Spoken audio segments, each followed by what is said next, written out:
बिस्मिल्लाहिर्रहमानिर्रहीम।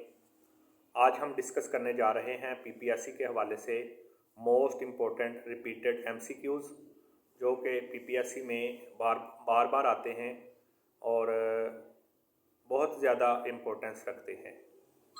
तो शुरू करते हैं। सबसे पहला क्वेश्चन है सार्क। सार्क के बारे में है कि सार्क क्या है। SAARC। तो याद रखना है कि सार्क जो है is an abbreviation of south Asian association for regional cooperation. ठीक है, south Asian association for regional cooperation. South Asian association for regional cooperation was established in 1985। ठीक है, और south Asian association for regional cooperation बनाने का जो मशवरा दिया था वो दिया था ज़ियाउर रहमान ने, जिनका ताल्लुक़ बांग्लादेश से था। ठीक है, तो सार्क तंजीम है जिसमें साउथ एशियन एसोसिएशन के साउथ एशिया के 8 ममालिक शामिल हैं, जिसमें पाकिस्तान भी साउथ एशियन कंट्री है। तो पाकिस्तान भी south Asian association for regional cooperation में शामिल हैं। South Asian association for regional cooperation का हेडक्वार्टर याद रखना है कि खटमंडू में है, नेपाल में है। और south Asian association for regional cooperation का 19th जो समिट थी वो पाकिस्तान में होनी थी, जो कि कुछ वजूहात की बिना पे कैंसिल कर दी गई। और नेक्स्ट हमारा क्वेश्चन है on the following which one is not an input device. के इनपुट डिवाइस कौन सी नहीं है। ठीक है, कि कंप्यूटर में इनपुट डिवाइस कौन सी नहीं है। क्या कीबोर्ड एक इनपुट डिवाइस है या आउटपुट। तो कीबोर्ड जो है वो भी इनपुट डिवाइस है। माउस जो है वो कौन सी डिवाइस है, माउस भी इनपुट डिवाइस है। जॉयस्टिक कौन सी डिवाइस है, वो भी इनपुट डिवाइस है। और मॉनिटर जो होता है वो इनपुट डिवाइस नहीं होती, वो बल्कि आउटपुट डिवाइस होती है। ठीक है, और नेक्स्ट हमारा क्वेश्चन है what was the significance of the annual session of all India Muslim League held in December 1930। तो 1930 में जो ऑल इंडिया मुस्लिम लीग का एनुअल सेशन हुआ था उसकी इम्पोर्टेंस क्या है। तो याद रखना है कि ऑल इंडिया मुस्लिम लीग का 21वां इजलास हुआ था 1930 में, और उसमें अल्लामा मोहम्मद इकबाल ने अपना इलाहाबाद एड्रेस दिया था, खुतबा इलाहाबाद पेश किया था। और ऑल इंडिया मुस्लिम लीग 1906 30 दिसंबर को कायम हुई, और ऑल इंडिया मुस्लिम लीग के पहले सदर का नाम सर आगा खान था। ठीक है, और नेक्स्ट क्वेश्चन है हमारा इन जून 2014 के 2014 जून में King Juan Carlos I abdicated in favor of his son Philip VI. To which country did King John Carlos belong? तो किंग जॉन कार्लस का ताल्लुक किस कंट्री से था। किंग जॉन कार्लस स्पेन से बिलोंग करते थे। ठीक है, उससे नेक्स्ट क्वेश्चन है हमारा from the following personalities indicate the one who represented Pakistan at the United Nation as permanent representatives। के जो नीचे दिए गए नाम हैं उनमें कौन सी ऐसी पर्सनैलिटी हैं जिसने यूनाइटेड नेशन में पाकिस्तान की परमानेंटली रिप्रेजेंटेशन की नुमाइंदगी की।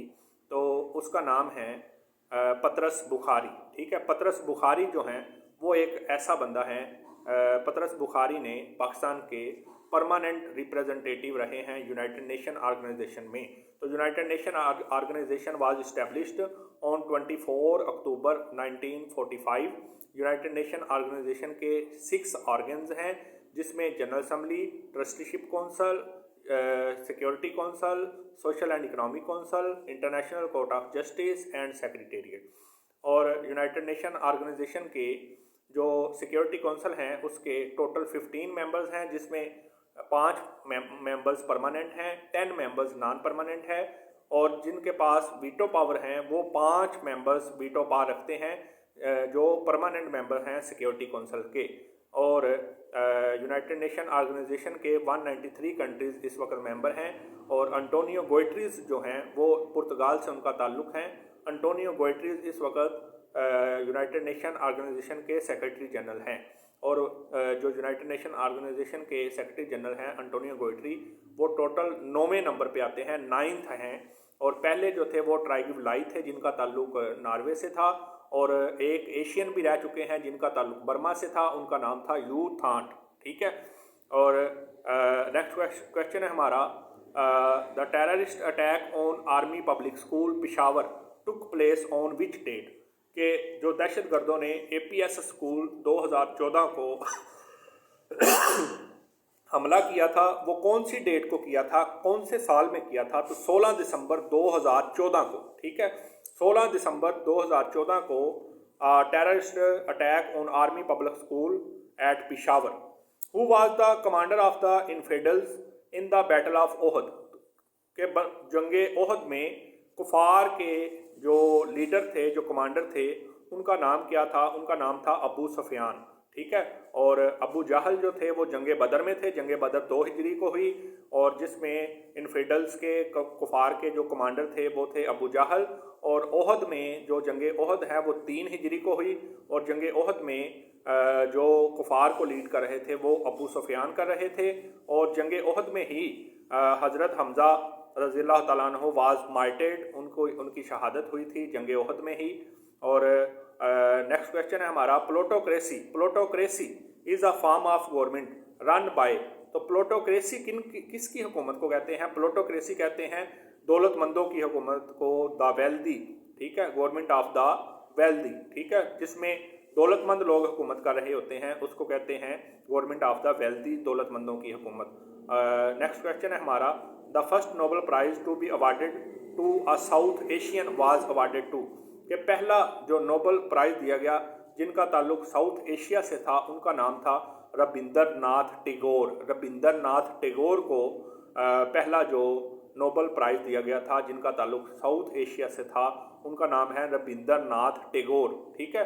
और नेक्स्ट क्वेश्चन है हमारा, Islam was explicitly declared as a state religion of Pakistan under the constitution of 1973, के 1973 के कॉन्स्टिट्यूशन के मुताबिक पाकिस्तान का स्टेट रिलीजन इस्लाम डिक्लेयर कर दिया गया। 1973 का कॉन्स्टिट्यूशन 14 अगस्त 1973 को नाफिज किया गया, और 1973 का कॉन्स्टिट्यूशन बाईकैमरल कॉन्स्टिट्यूशन है जिसमें पाकिस्तान की पार्लियामेंट 2 ईवानों पर मुश्तमिल है, national assembly and senate. Pakistan की जो पार्लियामेंट है उसमें सेनेट की जो तादाद है वो 104 थी, लेकिन अमेंडमेंट 25वीं अमेंडमेंट के बाद फाटा इमर्ज कर दिया गया KPK में, और उसकी तादाद अब 96 रह जाएगी। जब सेनेट के इलेक्शन जो हैं वो 6 जो सेनेट के जो मेंबर्स हैं वो 6 साल के लिए मुंतखब किए जाते हैं, लेकिन उनकी जो इलेक्शन है वो हर 3 साल के बाद होते हैं। सेनेट के हाफ मेंबर्स हर 3 साल के बाद रिटायर्ड हो जाते हैं, उनकी जगह पे दोबारा इलेक्शन करवाए जाते हैं, और उन मेंबर्स को दोबारा से मुंतखब कर लिया जाता है जो रिटायर्ड हुए होते हैं उनकी बराबर। ठीक है, तो हाफ मेंबर जो रिटायर्ड होते हैं, तो अभी इलेक्शन पिछले हो चुके हैं, उसमें 4 मेंबर कम हुए क्योंकि फाटा से 8 मेंबर मुंतखब किए जाते थे। अब फाटा जो है वो KPK में मर्ज हो गया है। 25वीं अमेंडमेंट के मुताबिक उसकी तादाद 96 रह जाएगी क्योंकि 8 मेंबर जो हैं वो उसमें से निकालने हैं, तो 4 निकल चुके हैं। अब नेक्स्ट जब इलेक्शन होंगे तो 4 और निकल जाएंगे, तो सेनेट की तादाद 96 रह जाएगी। इसी तरह नेशनल असम्बली की तादाद 342 MNAs की, और वो भी फाटा इमर्ज होने के बाद उसकी तादाद भी 342 से कम होकर 336 रह जाएगी। ठीक है, तो 1973 के कॉन्स्टिट्यूशन के मुताबिक पाकिस्तान की पार्लियामेंट बाईकैमरल पार्लियामेंट है, और 1973 का कॉन्स्टिट्यूशन में अब तक 26 अमेंडमेंट्स हो चुकी हैं, जिसमें लास्ट अमेंडमेंट 2018 में हुई थी, 26वीं अमेंडमेंट। ठीक है, और 1973 का कॉन्स्टिट्यूशन जो है वो 14 अगस्त 1973 को नाफिज किया गया, जिसके मुताबिक पाकिस्तान का स्टेट रिलीजन इस्लाम डिक्लेयर कर दिया गया, और पाकिस्तान को एक रिपब्लिक डिक्लेयर कर दिया गया कि पाकिस्तान एक Islamic Republic of Pakistan, Pakistan का नाम रख दिया गया। ठीक है, नेक्स्ट क्वेश्चन है कि ख्वाजा गुलाम फरीद का जो मज़ूलियम है, जो उनका जो मज़ार है वो कहाँ पे है? तो ख्वाजा गुलाम फरीद का जो मज़ार है वो मिठन कोट में है। ठीक है, ख्वाजा गुलाम फरीद का मज़ार कहाँ पे है? मिठन कोट में। और बाबा फरीद का दरबार जो है वो पाकपतन में है। पाकपतन का पुराना नाम अगर पेपर में पूछा जाता है तो पाकपतन का पुराना नाम अजुदन था, और जो बाबा फरीद का दरबार है वो पाकपतन में है। इसी तरह बाबा बुल्ले शाह का दरबार जो है वो कसूर में है, और जो बहाउद्दीन ज़करिया और का दरबार है वो मुल्तान में है। ठीक है, और जो निज़ामुद्दीन औलिया का दरबार है वो दिल्ली में है, और ख्वाजा अजमेर का दरबार जो है वो अजमेर शरीफ में है, इंडिया में है। ठीक है। और इसी तरह नेक्स्ट क्वेश्चन है हमारा, which one of the following countries opposed Pakistan membership of the United Nation Organisation. तो पाकिस्तान ने जब यूनाइटेड नेशन ऑर्गेनाइजेशन की मेंबरशिप लेने के लिए अप्लाई किया था तो उसमें किस कंट्री ने उसकी मुखालफत की थी? तो वो एक ही कंट्री ने मुखालफत की, अफ़गानिस्तान ने। और पाकिस्तान 30 सितंबर 1947 को, 30 सितंबर 1947 को पाकिस्तान यूनाइटेड नेशन ऑर्गेनाइजेशन का मेंबर बना था, जिसकी मुखालफत जो है वो सिर्फ एक ही कंट्री ने की थी। वो कौन सा कंट्री था? वो था कंट्री अफ़गानिस्तान। ठीक है जी। आज का हमारा लेक्चर कंप्लीट हुआ। तो ये मोस्ट इंपॉर्टेंट क्वेश्चन हैं जो कि पेपर में आ सकते हैं। आप लोगों ने इसको मज़ीद ज़रूर सुनना है और अपने रजिस्टर पे जो मोस्ट इंपॉर्टेंट क्वेश्चन होते हैं उनको नोट भी कर लिया करें, ताकि नेक्स्ट जो हैं वो किसी भी पेपर में आपके काम आ सके। बहुत शुक्रिया जी। अल्लाह हाफ़िज़।